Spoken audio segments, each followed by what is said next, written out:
Boa noite, povo bonito e animado de Porto Alegre. Oh, coisa maravilhosa. Boa noite, você que está em casa, de todo o Brasil, assistindo pela TV Novo Tempo. Que gostoso a gente estar aqui começando mais um programa, o Clamor da Meia-Noite, na série Armagedon. Hoje é o programa número... olha, não foi forte igual o Boa Noite, viu? É o programa número... agora foi, número 4. Número 4, o tempo passa. E a gente está aqui. No último programa eu prometi para vocês que a gente ia ver, porque nós falamos tanto sobre a pedra, e ontem finalmente definiu quem é a pedra, e é Jesus voltando, e eu prometi para você que a gente ia falar sobre o quando. Quando? Ele não disse o dia nem a hora, mas ele deu sinais da vinda dele. E tem tanta coisa maravilhosa para a gente entender, para a gente ver, que eu estou ansioso para começar. O nosso texto inicial é Mateus capítulo 24. E eu quero chamar você para abrir a sua Bíblia em Mateus 24. Aí em casa, muito bom se você, para acompanhar o Clamor da Meia-Noite, você pega a sua Bíblia e um caderninho para você anotar os textos, as coisas que a gente vai falando. Vamos ler aqui, a partir do verso 4, porque os discípulos perguntam para Jesus: Senhor, fala para nós quais serão os sinais da sua vinda. Fala para nós, ensina quando vai estar próximo do Senhor voltar. E diz o verso assim, verso 4. E ele lhes respondeu: vede que ninguém vos engane. Então a primeira coisa que Jesus fala é: presta atenção para que ninguém vos... E por que ele falou, vede que ninguém vos engane? Cuidado para ninguém enganar. É porque Jesus sabia que quando chegasse na época na qual nós estamos vivendo hoje, muita gente ia tentar nos enganar, ou enganar muita gente. Agora vê, porque virão muitos em meu nome, dizendo: eu sou o Cristo, e enganarão a muitos.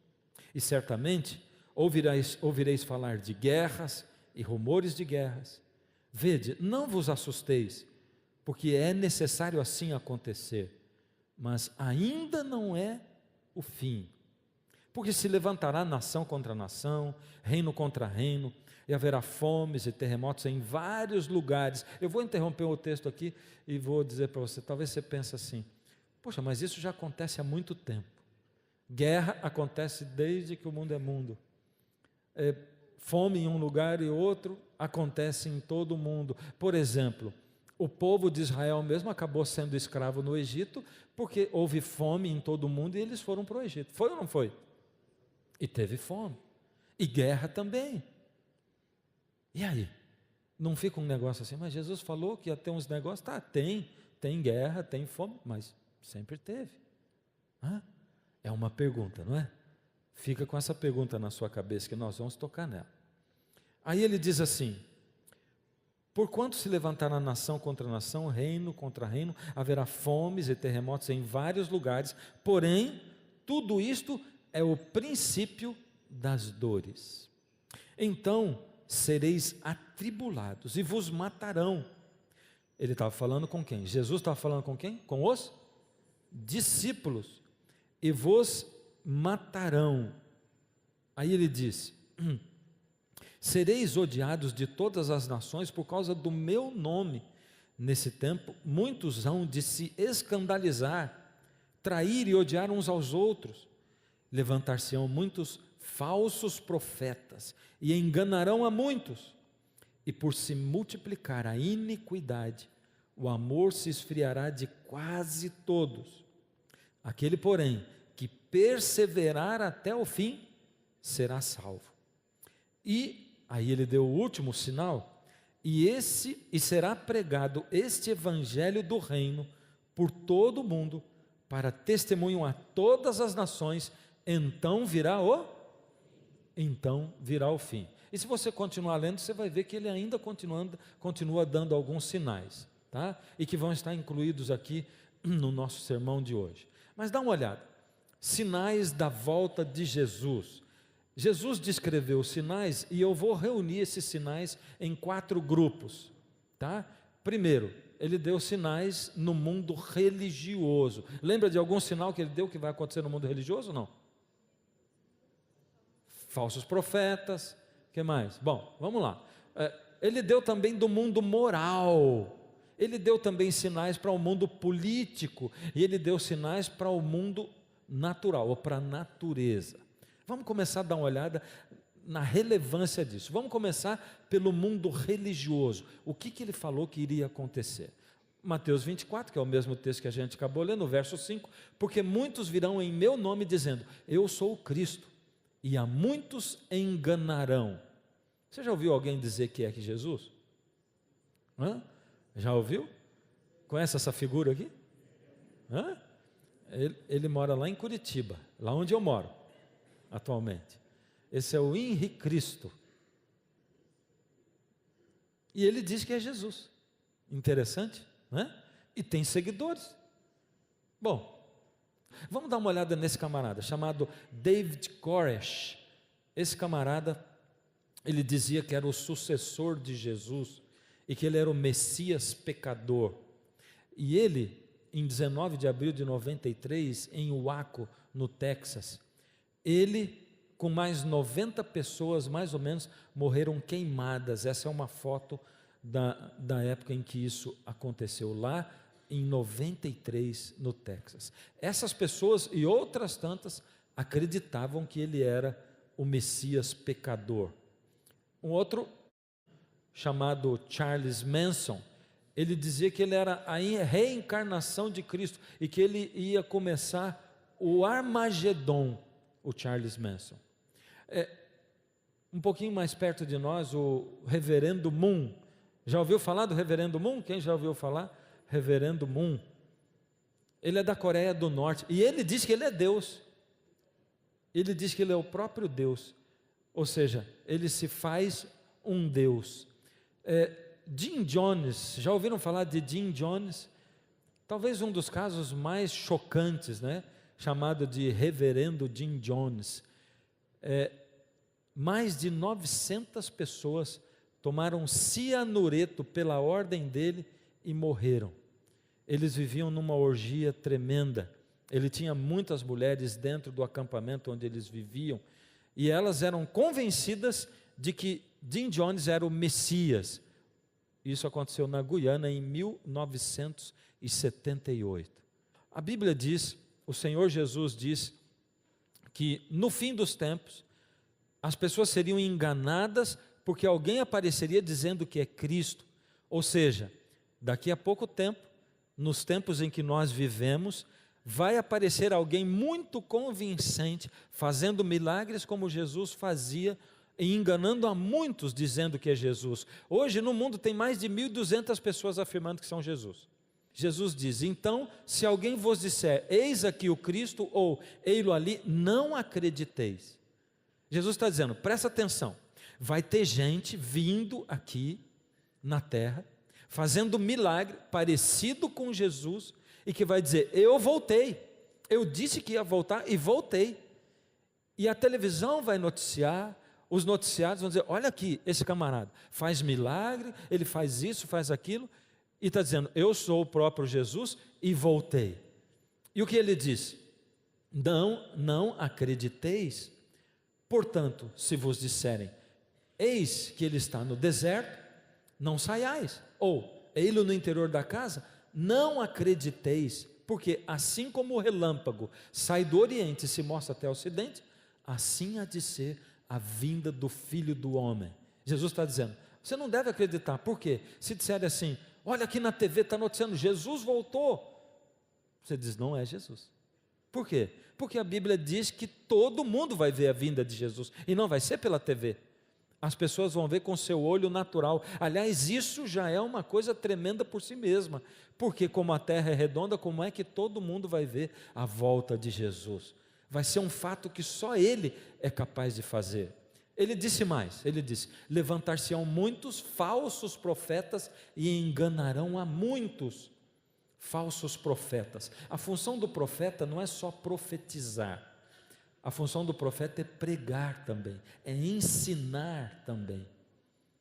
E por se multiplicar a iniquidade, o amor esfriará de quase todos.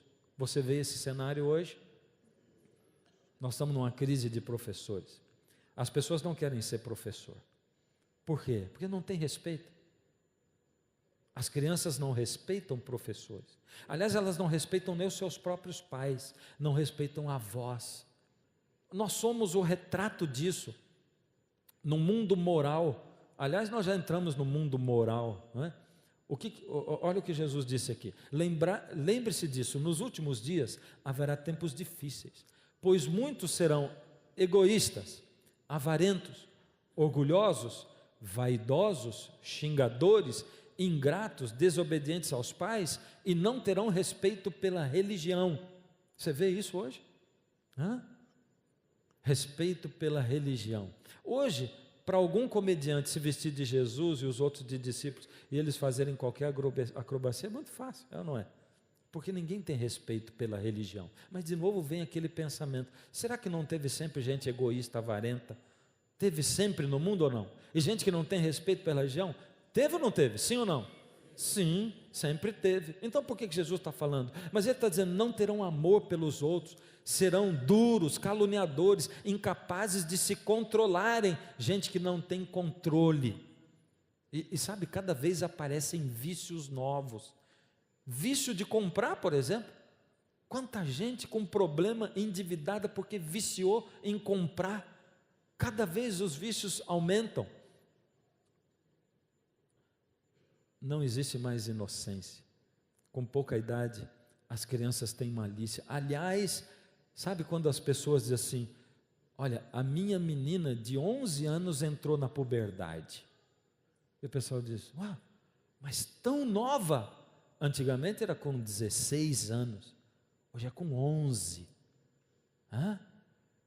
Quando uma criancinha pequenininha faz uma pergunta daquela escabrosa, que diz assim: da onde tirou isso?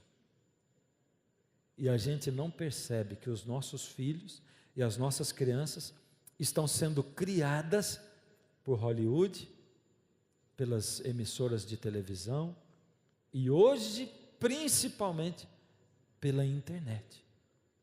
E você já cria a sua criancinha e diz: como é esperto, olha, eu dou o celular na mão dele, ele fica aí distraído o dia inteiro. É fácil ter uma criança e deixar a internet cuidar dela, não é verdade? O difícil é suportar isso depois. Dá uma olhada aqui. Pode-se dizer que esse aqui é o site do Dr. Drauzio Varela. Pode-se dizer que estamos enfrentando atualmente uma epidemia de gravidez em adolescentes. Em 1990 era 10%, 2000, 18%. E esse era o último dado que tinha lá. Ele diz: o mercado pornográfico é um dos mais rentáveis negócios de todos os tempos. Dá muito dinheiro pornografia. A mais nova, rentável e promissora ferramenta desse mercado é a internet. Essa é a mais nova ferramenta. Porque a pornografia está a um clique de distância das pessoas. A violência na TV e nos games. E a gente fica assim, né? Porque uns profissionais dizem assim, psicólogos: isso aí não influencia nada. Outros dizem: isso influencia. E a gente fica assim, né? Um diz que sim, que é terrível, outro diz que não influencia nada. Dá uma olhada aqui no site do Drauzio Varela de novo. Entre adolescentes e adultos jovens expostos à TV por mais de 3 horas por dia, é fácil assistir TV 3 horas por dia, ou não é? É bem fácil ficar na frente dela. A probabilidade de praticar atos violentos contra terceiros aumentou 5 vezes em relação aos que assistiam durante menos de 1 hora. Só que hoje mudou o jeito que as pessoas assistem TV. Antes elas assistiam TV, hoje elas assistem TV ligados na internet. As duas coisas juntas. Então a sua mente recebe informação e imagem de lá o tempo todo, e ela recebe informação e imagem daqui o tempo todo. Você é bombardeado o tempo todo pelas imagens. Olha esse caso aqui. Na sexta-feira, em 2012, 14 de dezembro, Adam, que é aquele rapazinho, adolescente, matou sua mãe em casa e depois foi de carro até o colégio, lá em Canérica, onde, vestido com roupa de combate e armado com 2 pistolas e uma espingarda, matou 20 crianças e 6 adultos antes de suicidar. Olha o que ele fez. Isso foi noticiado pela CNN. O diário dele, que ele deixou um diário escrito, também aponta que o jovem era fã de games violentos, em particular Call of Duty, que é o nome desse game na época. Hoje existem games muitas vezes piores do que esse game, né? Em 2010 saiu essa cartilha alertando para os perigos da internet. Isso foi em 2010. Olha quanto tempo faz. Olha o que dizia a cartilha. Essa cartilha é um guia que pode ajudar crianças e adolescentes, inclusive a não se tornarem criminosos sem saber. Criminosos sem saber. Eles estavam alertando de que a internet poderia guiar as pessoas a se tornarem criminosos sem saber. Aqui no G1 diz: vício em internet é considerado distúrbio e atinge mais os jovens. Essa daqui é uma reportagem a respeito dessa aposentada que foi para uma clínica tratar do vício de internet, depois de ficar 4 anos sem sair da casa dela. Imagina só, 4 anos. Ela diz: não tinha mais noção do tempo, não sabia quando era dia ou quando era noite. E sabe como é que você sabe, se você testa, se você está ficando viciado em internet? Fica sem ela um dia. Fica sem a internet um dia. Fica 2 dias sem ela. Vou deixar o celular, não vou ter internet 1 ou 2 dias. Se só em pensar isso começou a te dar desespero, você precisa procurar ajuda. Eu estou falando sério, eu não estou brincando. Você entende? Porque um dos maiores e mais recentes vícios, e que vão encher clínicas daqui a pouco, é o vício na internet, de estar conectado. Viciados em jogos na internet fazem loucuras para avançar no game. O que eles fazem? Essa notícia do Fantástico diz o seguinte, que eles clonam um cartão dos pais, eles roubam, eles praticam prostituição virtual para poder ganhar dinheiro, e eles também sofrem denúncias de pedofilia. Por quê? Porque eles estão viciados na internet. E na China, um acampamento com disciplina militar trata chineses viciados na internet. Ou seja, os pais mandam filhos para lá para ter uma disciplina militar, porque eles estão viciados em internet. Sinais no mundo político. Terceiro, o que acontece no mundo político hoje? Jesus disse: e certamente ouvireis falar de guerras e rumores de guerra. Portanto, se levantará nação contra nação, reino contra reino, e haverá fomes e pestes e terremotos em vários lugares. Porém, tudo isto é o princípio das dores. É o princípio das dores. Presta atenção. Desde o começo que eu estou falando para você, mas já não existia guerra, já não existia fome, já não existia gente egoísta, já não existia um monte de problema no mundo desde antes, e aqui está a chave da coisa. Porque Jesus diz assim: tudo isto é o princípio das dores. Oh, que maravilha! Das dores. Que tipo de dor que principia e continua? Olha só o que diz aqui em 1 Tessalonicenses 5,3. Pois que quando disserem a paz e segurança, Paulo está advertindo, olha, presta atenção. Quando as pessoas começarem a achar que está tudo em paz, que a coisa está ficando segura no mundo, presta atenção. Então lhe sobrevirá repentina destruição, como as dores de parto àquela que está grávida, e de modo nenhum escaparão. Opa, é o princípio das dores. Dores de quê mesmo? Dores de quê? De parto. E como é que acontecem as dores de parto? Elas começam fraquinhas e espaçadas. Aí elas começam a ficar mais próximas e mais intensas.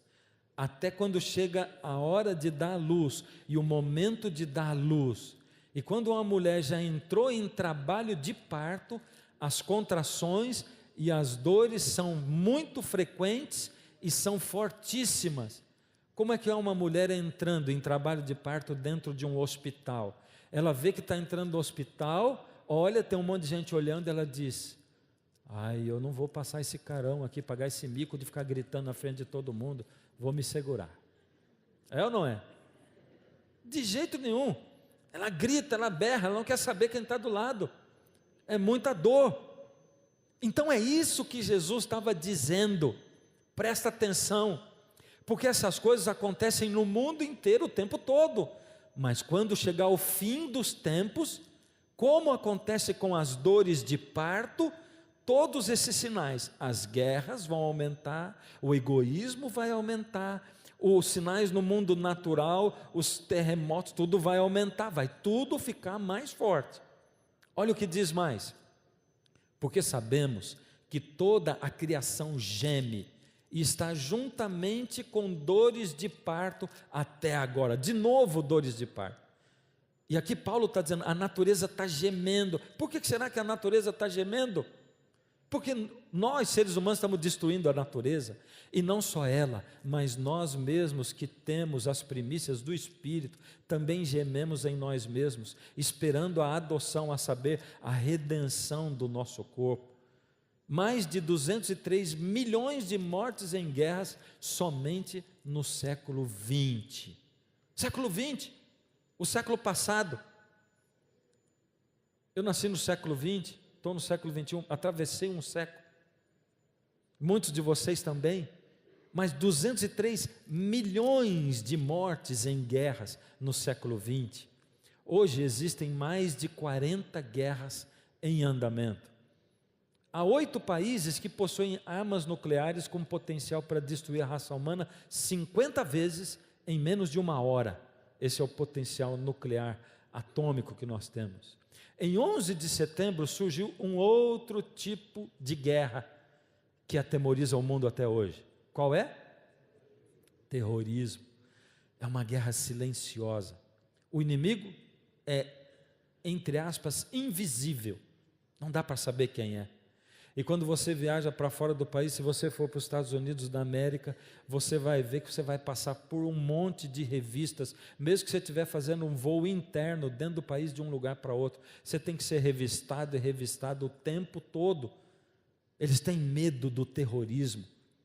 E os desastres ou os sinais da volta de Jesus no mundo natural. Dá uma olhada para isso agora, porque agora você vai ficar estarrecido com os dados que vão ser apresentados. Vê se está perto de Jesus voltar ou se está longe. Vê se falta muito ou se falta pouco. E haverá fomes em vários lugares. 80 milhões de pessoas passam fome. 11 mil crianças morrem por dia. 1,3 bilhão não tem água potável. Uma pessoa a cada 7 morre de fome hoje no mundo. Terremotos. A gente acabou de assistir, aliás, a gente está sempre acabando de assistir um novo terremoto que acontece. Mas Jesus tinha dito assim, dores de parto. Será que no século I tinha terremoto? Sim ou não? Será que tinha? Olha lá, no século I aconteceram 15 terremotos. Durante o século, 100 anos. 15 terremotos em 100 anos. No século II, 11. Ué, mas não diz que ia aumentar que nem as dores de parto? E se você olhar até o século VII, começou com 15 e terminou com 17. Aumentou ali? Aumentou assim? Dores de parto? Foi ou não foi? Mas nós estamos parando em qual século? Século? Vamos então para o outro século. O século qual é o próximo? 8. No século 8, quantos terremotos? Quanto tinha sido o último lá no século 7? 17, passamos agora para? Dobrou, 35. Século 9? 59, durante o século. Século 10, e voltou, 32. Século 11, 53. Século 12, 84. Século 13, 115. Aumentou, não aumentou? Século 14, 137. Século 15, 174. Século 16, 253. Agora, está aumentando cada vez ou não está? Mas nós estamos no século 16 ainda. Século 17, 378 terremotos no século. Século 18, 640 terremotos no século. E nós estamos aqui para o século 19, 2.131, de 640 para 2.131 terremotos. E nós só estamos no século 19. Eu falei que eu nasci no século 20. No século 20 foram 5.750 terremotos. E nós estamos em qual século mesmo?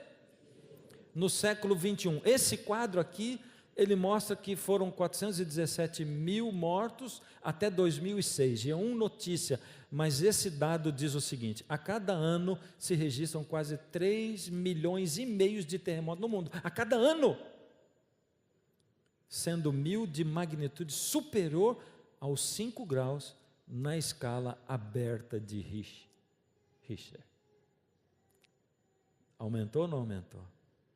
Aumentou tão grandemente, tão fortemente, tão marcadamente, que eu olho para isso aqui e eu vejo dores de parto. Porque aquela dor de trabalho de parto, ela é muito diferente das primeiras dores. Ela é muito acentuada, ela é muito forte, ela é muito gritante. É muito forte. Isso aqui grita para mim que não está perto de Jesus voltar. Isso grita para mim que está na época, no tempo de Ele voltar a esse mundo. Você já tinha ouvido falar em tsunami? Faz quanto tempo que a gente ouviu falar em tsunami? A gente nem sabia o que era isso. Uma força devastadora, e agora a gente ouve falar em tsunami o tempo todo. Onda de calor, e o povo já está assustado, porque não tivemos um inverno muito acentuado em 2015, e já se pensa, uau, como será o verão? E você que está assistindo em casa, vai assistir essa série no iniciozinho de 2016, provavelmente nós estamos no mês de abril agora, mas aqui nós estamos gravando ainda em 2015 esse programa, e você já está vivendo, ou já viveu o verão desse ano, e estão dizendo que vai ser forte, não é? Porque nós não tivemos inverno quase. Por isso o Papa Francisco está trabalhando a sua encíclica verde, procurando mobilizar o mundo. Ali diz assim: encíclica do Papa vai reforçar visão mais integral da ecologia, diz Leonardo Boff, que foi um dos ajudadores do Papa Francisco para escrever essa encíclica. Porque eles querem trabalhar no quê? O que eles querem fazer? Ali diz: prefeitos brasileiros vão ao encontro sobre desenvolvimento no Vaticano. E você e eu ficamos sabendo dessa notícia, não ficamos? Que o Papa convocou prefeitos do mundo inteiro e foram para lá, inclusive brasileiros. Durante sua fala, o Papa exortou a ONU a adotar uma postura muito forte contra a mudança climática na cúpula sobre o aquecimento global, marcada para dezembro em Paris. E dezembro de 2015, em Paris, acontece essa reunião a respeito das mudanças climáticas. A mensagem do Papa para pedir a proteção do planeta foi dirigida a todos, e não apenas aos católicos. O Papa busca um terreno comum com os não fiéis e com as pessoas de outras religiões. Olha de novo, o Papa trabalhando naquela coisa que o Papa João Paulo II trabalhou, que é o ecumenismo. Aliás, é um ecumenismo diferente, porque ele não é ecumenismo com U, não é ecumenismo, é ecumenismo, porque a ecologia está envolvida nesse ecumenismo no qual o Papa está trabalhando. Qual é a saída? Qual a saída que o Papa apresenta para o problema nosso da ecologia hoje? Qual é a saída? Ele diz: nós temos que falar fortemente com a ONU e nós temos que nos unir, união. E a minha pergunta é assim: será que vale a pena nós nos unirmos pela ecologia do mundo, sim ou não? Sim ou não? Eu estou vendo que vocês estão em dúvida. É lógico que vale a pena nós trabalharmos e nos unirmos pela ecologia do mundo. Sim, nós precisamos fazer a nossa parte. Cada um de nós é responsável pelo que acontece no nosso mundo. Todos nós temos uma responsabilidade com aquilo que nós estamos fazendo. Nós temos responsabilidade com a água que nós gastamos, com o gás que nós emitimos. Nós temos responsabilidades e esse esforço dele é válido, sim, porque o mundo inteiro precisa trabalhar em prol da nossa ecologia. Sim, e é muito relevante o que está sendo feito junto à ONU, em termos de política mundial, em termos de preservação do mundo, é muito importante. Al Gore, em 2007, você ficou sabendo disso, né? Ele apresentou um trabalho tremendo, ganhou o Nobel da Paz. Ele anunciou que a Groenlândia estava derretendo. Medida entre 92 e 2005, ela foi medida. E os dados que o Al Gore apresenta, presta atenção, diz que os oceanos aumentariam entre 5,5 a 6 metros nos próximos anos. Foi o que ele predisse. O que o mundo achou disso? Ele disse que a Flórida seria engolida em quase 30% se nada fosse feito para mudar a situação climática do país. Ele diz também que em Pequim mais de 20 milhões de pessoas teriam de ser evacuadas das suas cidades. Em Calcutá e Bangladesh, 60 milhões de pessoas teriam que abandonar as suas casas. E em Xangai e na área ao redor, mais de 40 milhões de pessoas iam ter que ficar refugiadas. O IPCC, que é o painel intergovernamental sobre mudanças climáticas, falou que o Al Gore é um pessimista naquela época. Você é muito pessimista, você é alarmista, você está alarmando o mundo, não vai acontecer tudo isso. E o que o IPCC falou? Al Gore tinha tido que ia subir 6 metros ou 6 graus a temperatura, o IPCC disse vai ser 6 centímetros ou 1 grau. É muita diferença, é ou não é? É ou não é? É muita diferença. Quem é que estava certo? Será o Al Gore ou o IPCC? Mas aconteceu uma mudança na ideia do IPCC. Eles reavaliaram os cálculos 3 anos depois e passaram de 60 centímetros ou 1 grau para 1,2 m. É uma mudança de 100%. É muita mudança, é ou não é? Mas ainda está longe dos 6 metros do Al Gore. Está ou não está? Mas dá uma olhada um pouco melhor. Só que o IPCC diz assim, vai aumentar aquele 1,2 metros se as pessoas se unirem e se elas reduzirem a emissão de gases em 70%. Pergunta, será que é possível reduzir a emissão de gases no mundo em 70%? Aí o IPCC diz, se isso não acontecer, vai aumentar 4 graus. Ficou muito mais perto do Al Gore. É ou não é? E o que nós vemos é que com o passar do tempo, tudo que ele disse está acontecendo. Qual é a saída que o Al Gore oferece? O que você acha que ele diz que nós temos que fazer para dar uma resolução no problema da ecologia?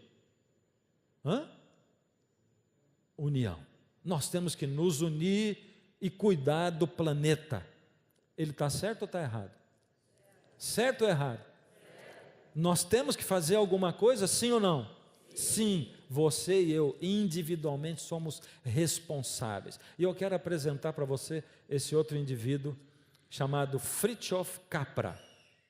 Cientista ele é, filósofo e professor na Europa. Ele escreveu um livro que chama Ponto de Mutação. Nesse livro, ele defende que o mundo passa por pontos de mutação, como a era glacial. Ele diz, vai chegando um tempo em que a situação climática, a situação do mundo e as condições do planeta vão chegando num estado tão crucial que ele passa por um ponto de mutação. E ele diz, nós estamos nos aproximando de um ponto de mutação. Por que ele fala isso? É porque ele está enxergando o que está acontecendo. E o que ele diz no livro dele? Isso que está acontecendo é só o retrato da autodestruição social diária. E o Fritjof Capra é o primeiro cientista que diz que essa coisa que está acontecendo na natureza também está acontecendo no coração do ser humano, e que as coisas se misturam, e que o mesmo que está acontecendo de degradação lá, está acontecendo de degradação do lado de dentro do coração do homem. Ele fala, as 2 últimas décadas do nosso século vem registrando um estado de profunda crise mundial.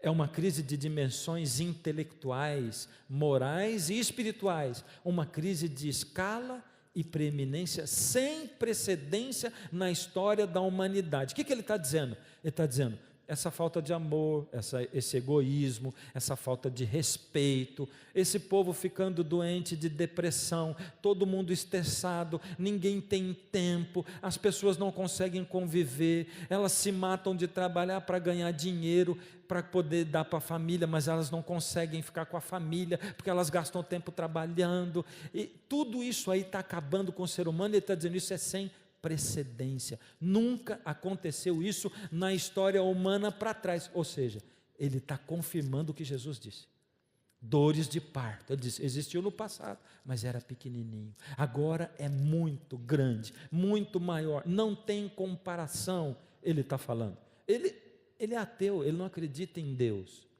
Ele diz assim, pela primeira vez temos que nos defrontar com a real ameaça de extinção da raça humana e de toda a vida no planeta. Qual é a saída que ele oferece no livro dele?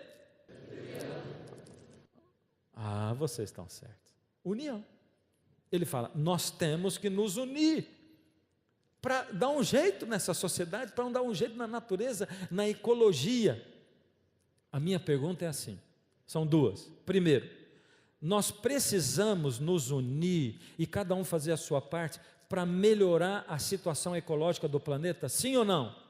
Sim. Segunda pergunta, você acha que todo o esforço que nós fizermos vai mudar a situação do planeta? Sim ou não?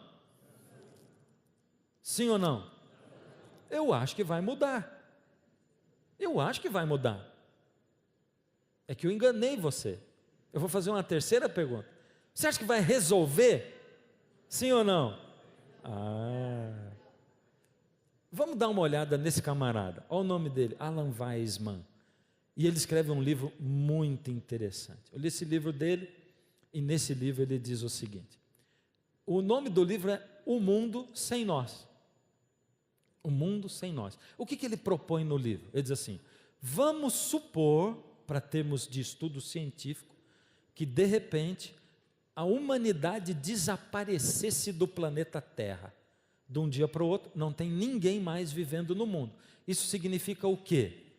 Significa que no dia seguinte não ia ter mais nenhuma emissão de gás tóxico, não ia ter deterioração de nada. Aí ele faz os cálculos, pensando em quanto tempo a Terra, sem nenhuma emissão de gás poluente, sem nenhum ser humano vivendo, quanto tempo ela levaria para se recuperar e voltar ao estado da criação. Ele diz, 35 mil anos seria para remover o chumbo que as chaminés das fábricas depositaram. Esse é o chumbo. 100 mil anos levaria para o gás carbônico voltar aos níveis da criação. Ele não fala da criação porque ele é ateu, mas eu não vou colocar que é ao nível do Big Bang, porque Deus criou o mundo, mas levaria 100 mil anos para o gás carbônico voltar nos níveis originais. 100 mil, sem ninguém vivendo na Terra.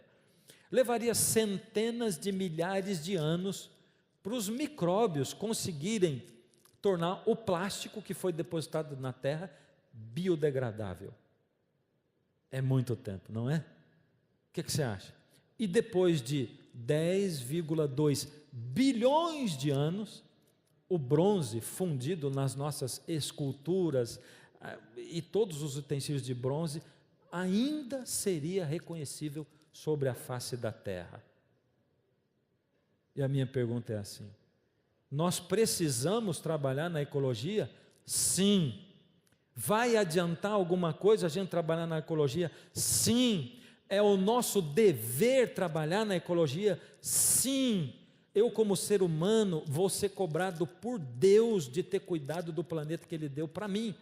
Porque Deus, quando Ele me criou, e quando Ele criou Adão, Ele deu a terra para Adão. Você e eu somos donos dessa terra, e Deus vai cobrar de nós. Sim. É importante nos unirmos em torno disso? Sim.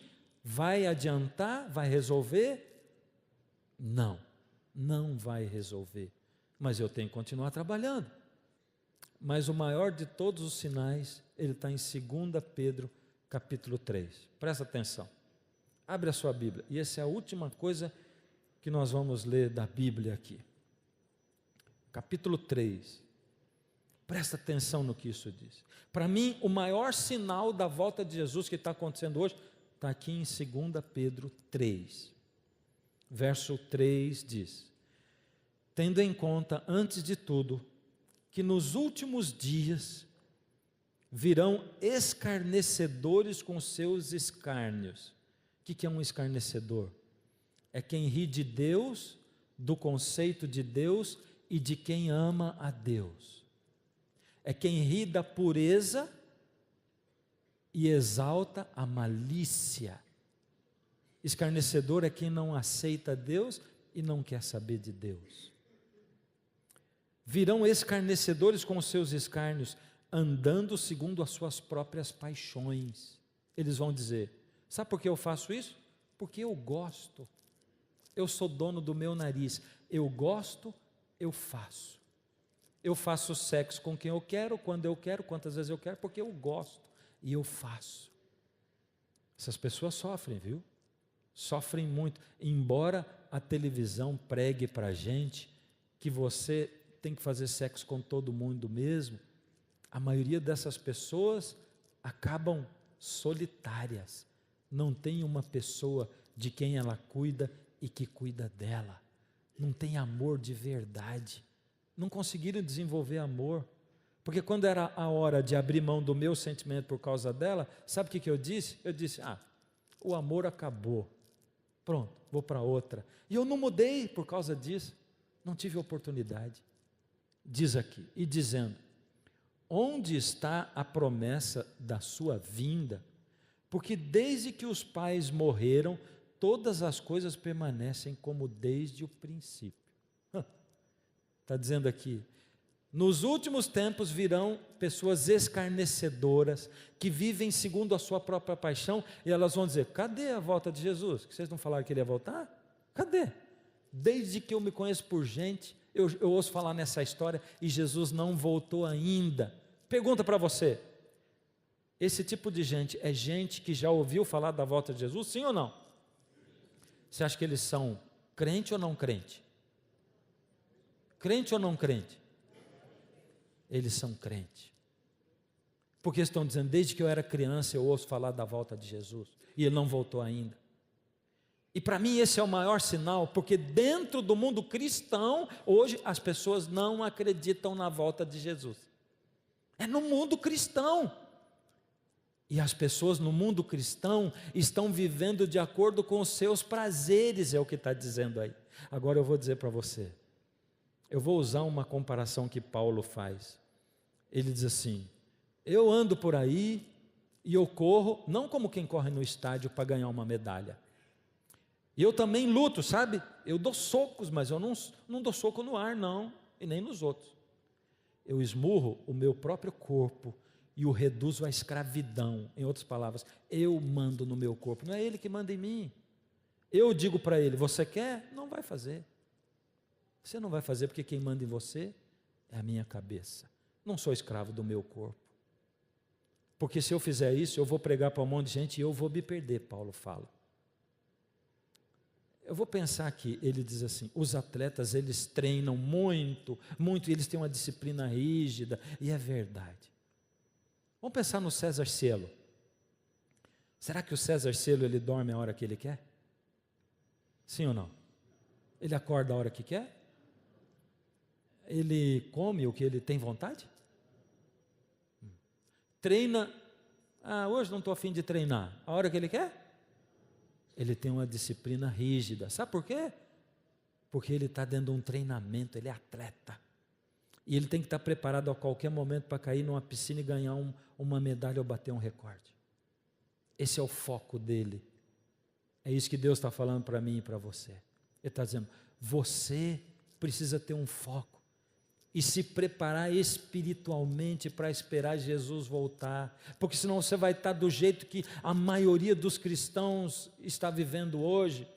Segundo aquilo que a gente estudou, do que Jesus falou, está perto ou está longe de Jesus voltar?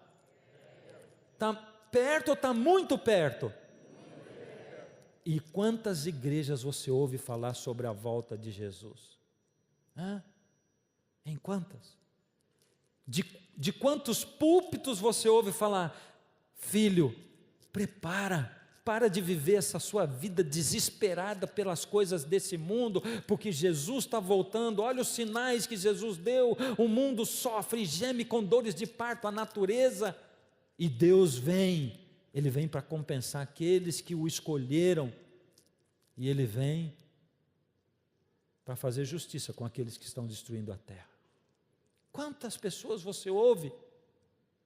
E eu vou dizer para você, os próprios pastores, padres, religiosos, não estão acreditando que Jesus vai voltar. E por isso esse é o maior sinal de todos, quando Pedro diz assim, nos últimos dias, fica sabendo, que os homens cristãos vão andar por aí, vivendo do jeito que eles gostam, fazendo o que eles gostam, comendo o que eles gostam, tendo sexo com quem eles gostam, vivendo a vida do jeito que eles querem, gastando o dinheiro deles do jeito que eles querem. E eles vão dizer assim, estou vivendo tranquilo, cadê Jesus que disseram que ia voltar e não voltou até agora? E Jesus diz assim, no momento que todo mundo achar que eu não estou voltando, é aí que eu volto. Sabe, o meu avô, ele não botou nenhum filho dele para estudar na faculdade. Sabe por quê? Por que você acha? Sabe o que ele dizia? Jesus vai voltar, é perda de dinheiro e de tempo. Tadinho. Porque a gente não deve viver assim. A gente deve viver a vida como se ele fosse voltar daqui 1000 anos, mas deve estar preparado como se ele fosse voltar hoje. Que eu posso morrer. Mas os pioneiros da igreja adventista achavam que Jesus ia voltar 150 anos atrás. Sabia disso? E Paulo achava que Jesus ia voltar 2000 anos atrás, quando ele viveu lá. Ele escreve em 1 Tessalonicenses dizendo assim, vai ser dada a palavra de ordem, vai ser ouvida a voz do arcanjo, Jesus desce e nós, os que estivermos vivos, vão ser transformados e levados para o ar, ele fala. Ele achava que ele ia estar vivo. Você sabe qual é a única geração que não acha que Jesus vai voltar logo? É a nossa. E Jesus diz assim, quando o povo achar que está tudo em paz e que eu não venho, é aí que eu venho. É aí. Isso diz alguma coisa para você ou não? Mais uma vez diz, eis que venho sem demora. Jesus, nesse momento, precisa de uma decisão sua e minha. A decisão que eu preciso tomar é a seguinte, eu quero me preparar para a vinda dele ou não? Veja, é diferente de eu consigo. Eu quero é diferente de eu consigo. Porque sabe quem aqui dentro consegue se preparar? Ninguém, nem eu. Mas eu quero. E se eu quero, eu posso todas as coisas nele que me fortalece. E ele opera em mim. E ele nessa noite está perguntando para você, quer se preparar? Ele está perguntando para você, você quer se preparar para eu voltar? Está conseguindo enxergar através da minha palavra o que ninguém prega nos púlpitos? Está conseguindo enxergar através da minha palavra o que ninguém fala? Mas que eu deixei ali escrito, tintim por tintim, explicadinho, para você que está em casa saber que eu estou voltando? E ele está perguntando, quer se preparar? Porque se você quer, eu vou te dar o poder. Ele fala, eu opero em você o querer e o fazer. Mas você tem que dizer, eu quero.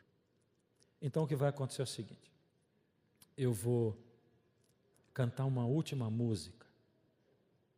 Enquanto eu canto essa última música, o Espírito de Deus vai falar no seu coração. E se você diz assim, eu quero, eu vou chamar você para vir aqui, porque eu quero orar com você aqui na frente. Você só vai vir aqui e eu vou orar pedindo, Deus, eles estão dizendo eu quero. E aí Deus coloca a sua mão sobre eles e dá para eles o poder, porque eles não têm poder assim como eu não tenho poder. Entende?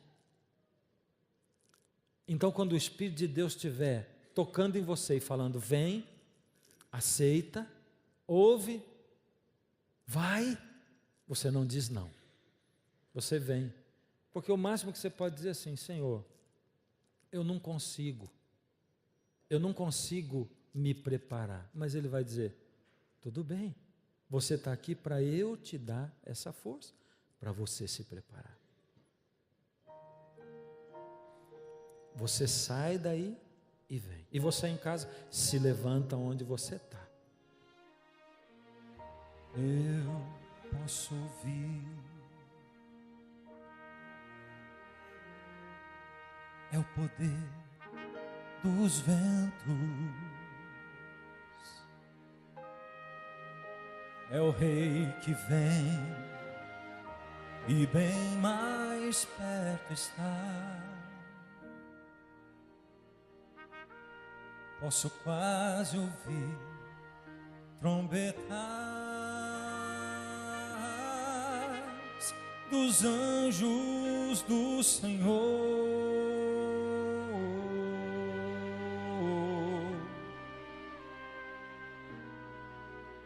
E ao Jesus chama,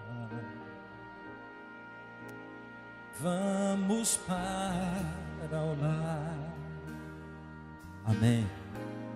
Nosso lar não é aqui. Ao meu redor,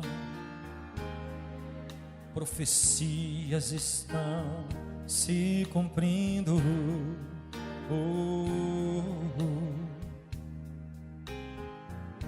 E os grandes sinais aparecem muito mais. Posso quase ver o Pai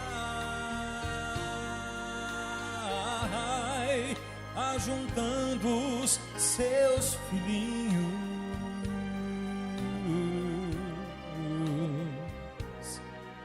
e ao Jesus chama, vamos para o lar. Amém. Jesus virá em glória para chamar os seus filhinhos, e os mortos viverão para encontrá-lo lá no ar. Os vivos mudarão, transformados pela glória.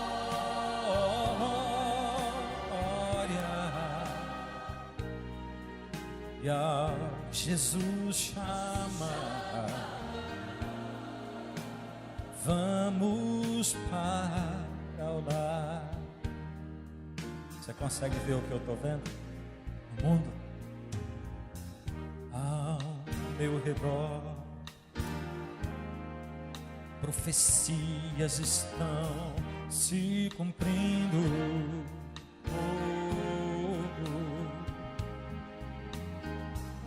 E os grandes sinais aparecem muito mais. Posso quase ver o Pai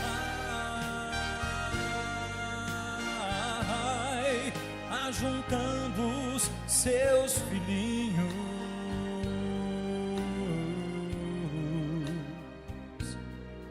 e ao Jesus chama, vamos para o lar. Jesus virá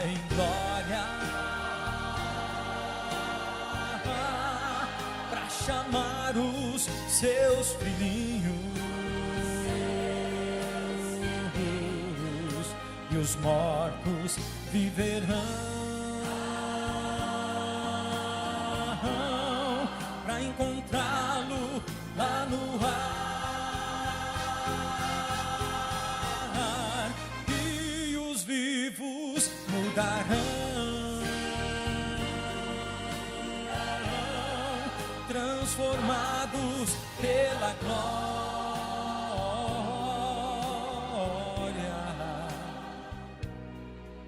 E ao Jesus chamar, Ele continua chamando você.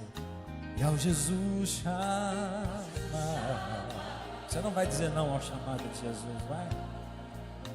E ao Jesus chamar,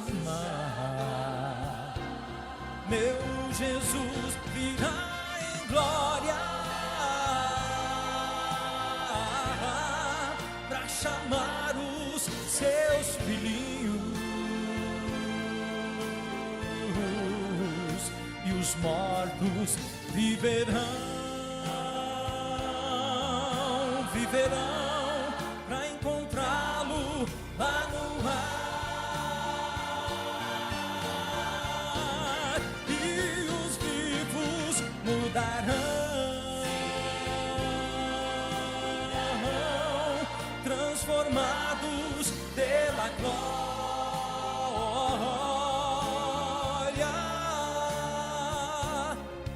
E ao Jesus chamar, se você não atendeu ainda, dá tempo, vem, Ele está chamando.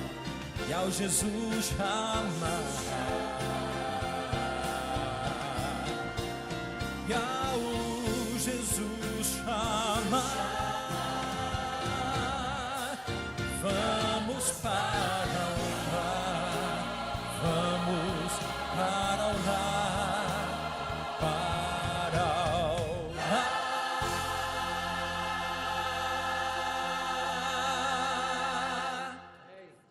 Querido Deus, toma cada filho e filha seu, que nessa noite, sentindo o chamado do seu Espírito, se entregou ao Senhor, se colocou nos seus braços.